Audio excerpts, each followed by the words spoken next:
Hello friends, நம்ம சால்சல்ல என்ன பார்க்க போகிறோம் அப்படின்னா, அனாயன்ஸில் படித்த நவம்பர் டிசம்பர் 2023க்கான எக்ஸாம் ரிசல்ட் எப்போ வரும் அப்படின்னு சொல்லிட்டு எல்லாருமே வந்து வெயிட் பண்ணிட்டு இருக்கீங்க.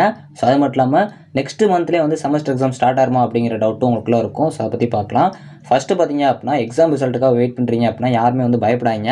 கண்டிப்பாக நீங்கள் வந்து எக்ஸாம்ஸ் நல்லா தான் பண்ணியிருப்பீங்க. பேப்பர் ப்ரெசென்டேஷன்லாம் நல்லா பண்ணி நீங்கள் எக்ஸாம் நல்லா ப்ரிப்பேர் பண்ணி தான் போய் எக்ஸாம்க்கு எழுதியிருப்பீங்க. ஸோ ஒரு சில கொஸ்டின் பேப்பர் உங்களுக்கு தெரியாமல் கஷ்டமாக வந்திருக்கலாம். ஸோ அதுக்காக வந்து யாரும் ஃபீல் பண்ணாதீங்க. ஸோ நீங்கள் அந்த கொஸ்டினை கஷ்டமாக எழுதிருக்கீங்க அப்படின்னா உங்களோட பேட்ச் எல்லாருமே அந்த மாதிரி கஷ்டமாக தான் எழுதியிருப்பாங்க.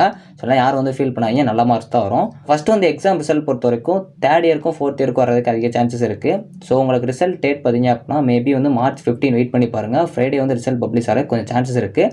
ஸோ எக்ஸ்பெக்ட் பண்ணுங்கள். ஸோ மேபி வந்து வரதுக்கு அதிக சான்சஸ் இருக்குது. ஸோ நெக்ஸ்ட் மந்த் வந்து செமஸ்டர் எக்ஸாம் ஸ்டார்ட் ஆகுமா அப்படிங்கிற வந்து இப்போதைக்கு டவுட் தான். ஸோ வெயிட் பண்ணி பார்க்கலாம். மேபி உங்களுக்கு எலெக்ஷன் முன்னாடி ஒர்க்கிங் டே கம்ப்ளீட் பண்ணிவிட்டு அதுக்கப்புறம் கூட உங்களுக்கு செமஸ்டர் எக்ஸாம் ஸ்டார்ட் பண்ணுறதுக்கு சான்சஸ் இருக்குது. ஸோ வெயிட் பண்ணி பார்க்கலாம். அஃபிஷியல் ஆர்டர் எதுவுமே வந்து இப்போதைக்கு வரல. ஸோ அதே மாதிரி என்னோட கெஸிங் படி தான் நான் சொல்லியிருக்கேன்.